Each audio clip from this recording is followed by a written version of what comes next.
Okay, YouTube, how we doing out there? This is my first video.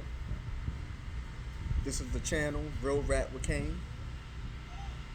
We're gonna talk about real stuff, real things affecting everybody every day, no matter your nationality, your background. We're gonna make it so simple even a caveman can understand. The biggest issue that we facing today is this whole election fiasco, right? So this is the issue I personally take with this whole election fiasco.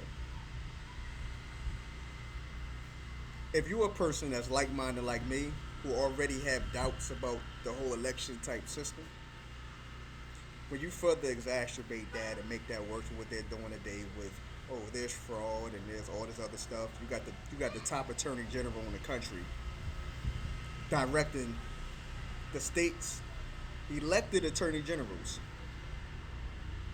to open active investigations to look for substantial evidence of fraud, right?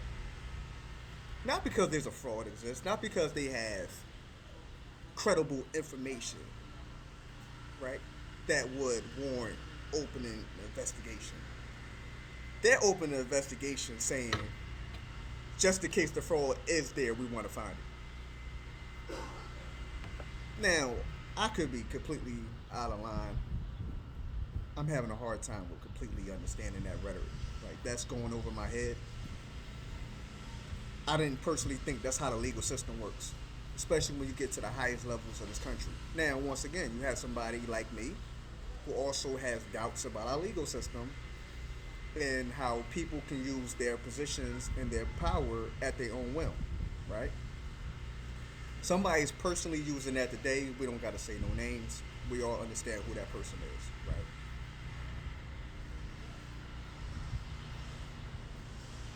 And the real travesty, the real problem of this stuff that's making it even worse is when you have people who are supposed to be advisors who can't really openly speak and tell you the truth because they're going to get fired, right? They're going to lose their job for telling the truth.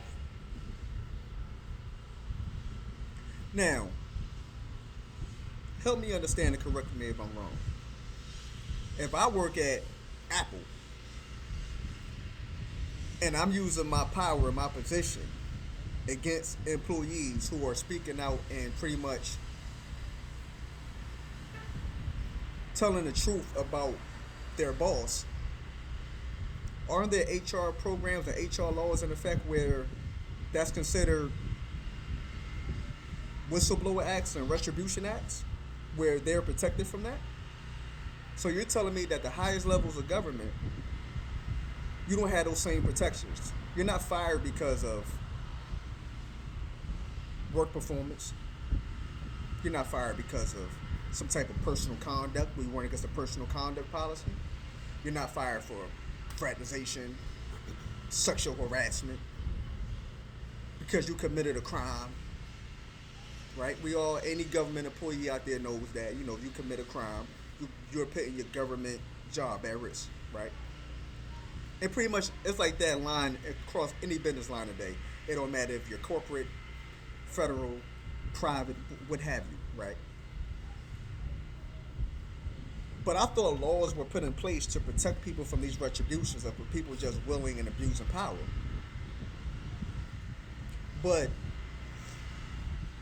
when you have somebody who's as powerful and as important as the Secretary of Defense, and they're fired, not because of performance, not because of conduct, they're fired because they didn't want to initiate an act that will allow the government to put active duty troops on American streets.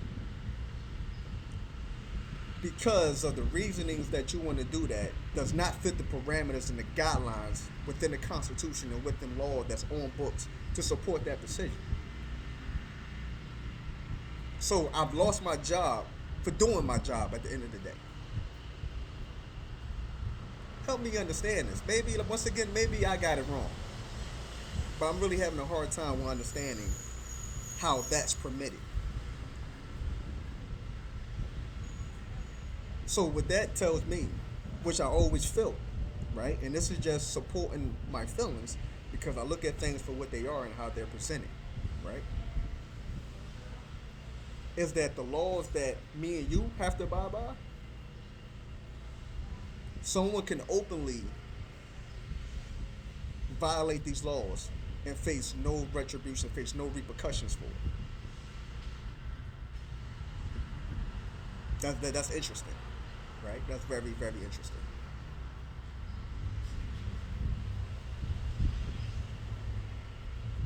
Along with the domino effect of that, where you don't want to acknowledge a defeat, you don't want to acknowledge a loss. There's a lot of programming issues that are being that are in direct conflict with that lack of succeeding. There's a government agency called GSA, right? GSA is a pretty much a government accounting firm, right? The accounting department. Every dollar that the government spends has to go through GSA.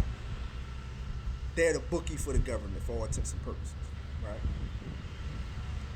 They approve budgets, they approve acquisitions, they approve funding for various programs, for various things that we do day to day.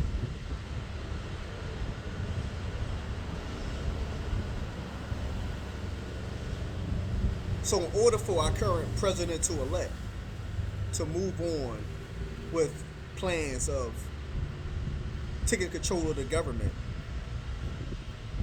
January 20th, GSA has to sign off on this. If GSA doesn't sign off on this, that means that the necessary funding that this administration, the incoming administration, needs is not there. The trickle down effect with GSA not signing off is that you have national security departments that can't sign off as well. So meaning that the current incoming administration can't stay abreast of today's current affairs because the new administration has not been acknowledged. So they can't acknowledge them. There's important matters going on in the world every day that we can't have gaps in. Right? I think anybody with common sense understands that.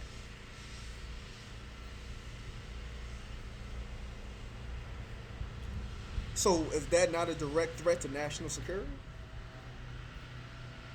Yeah, that's the only thing anybody talk about today, national security. How important it is.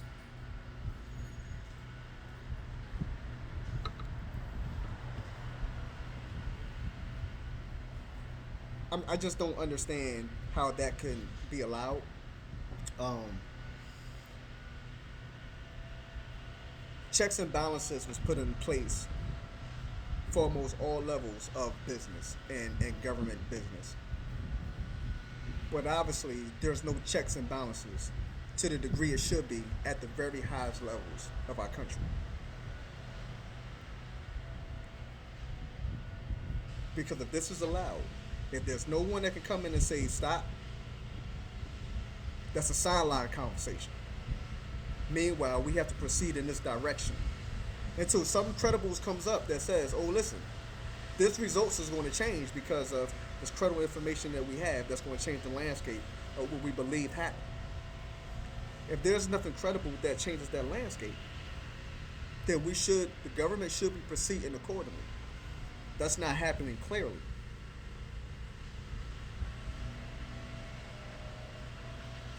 There's no way you should be able to have a temper tantrum at this level of government with everything that you could potentially put at risk.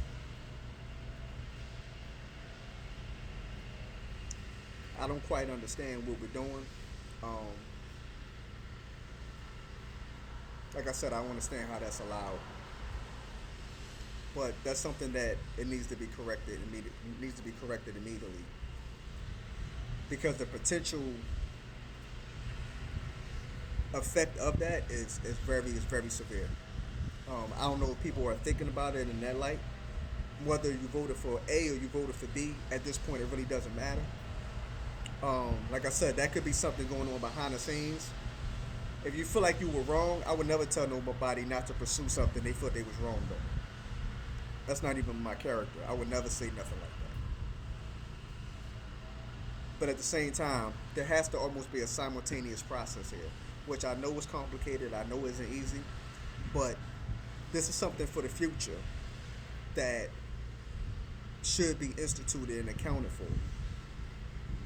Especially when, let's just be honest, we know that what I said earlier, it's a temper tantrum. If things didn't go your way, and people around you are not in position to tell you the truth because of what they feel may be the repercussions for that, right? But when you get powerful allies who know better and they're pushing the same agenda, really on a play for positioning for January's senator election in the state of Georgia, right? That's what a lot of this rhetoric is about, right? Politics at its finest. But you're playing politics with people's actual lives, with regular American lives who can't really afford for politics to be played to this magnitude, right? We already don't have politics played, right? With the coronavirus, politics has been played. People have lost their lives due to politics, right? The coronavirus COVID relief that, right? Where people need that assistance today. They can't wait till January. They can't wait till February. You got people at the food bank, and the food bank running out of food. They don't have food. People getting evicted out of homes. People, utilities is being cut off. So if you're amongst the population that hasn't felt the effects of the COVID related to your employment, related to your income, that's a blessing. But there are more enough people living out here today who didn't get that same advantage, who didn't get that same benefit.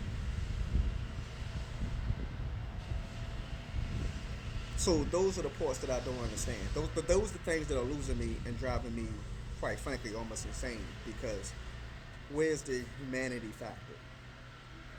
Like I said again, I understand. Like you may have voted for A, you may have voted for B. You voted for A, it didn't work out. I understand that. I can understand how that probably, because people will get really vested in this, right? So I do understand that. But where do you draw the line in the sand at? To say, okay, like I said, we can proceed with getting the new administration up to speed, getting their programs and policies up to speed, so when they're take office on January 20th, they ready to go. They got everything they need. Not to start this process on January 20th, right? Simultaneously, if you want to run your own investigation, you want to investigate Georgia, Nevada, Pennsylvania, Arizona, Michigan, Wisconsin, what have you, you're free to do that. But it should come at the expense of the American people. That's what it's about. That's why everybody preaching is for the American people. Well, right now, this is coming at the expense of the American people. So which one is it? That's contradiction. That's a contradiction at its finest.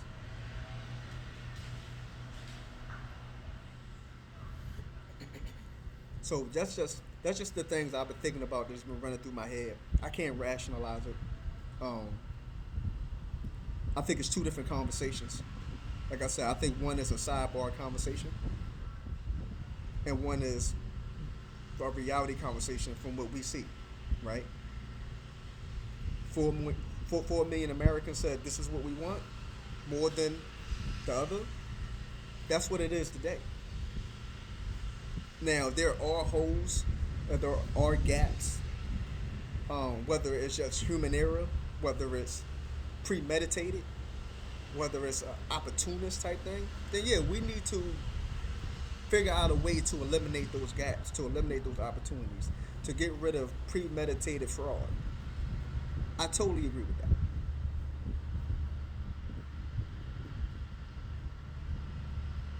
But at the same time, that shouldn't be something that's becoming a real barrier today, where it's impeding and conflicting with things that we need to be able to do as a country. Um, It's my first video. I just had to get that off my chest real quick. I would definitely welcome feedback. Somebody got an angle with things I didn't consider. That's what it's about. Um, but until next time, thank y'all for tuning in.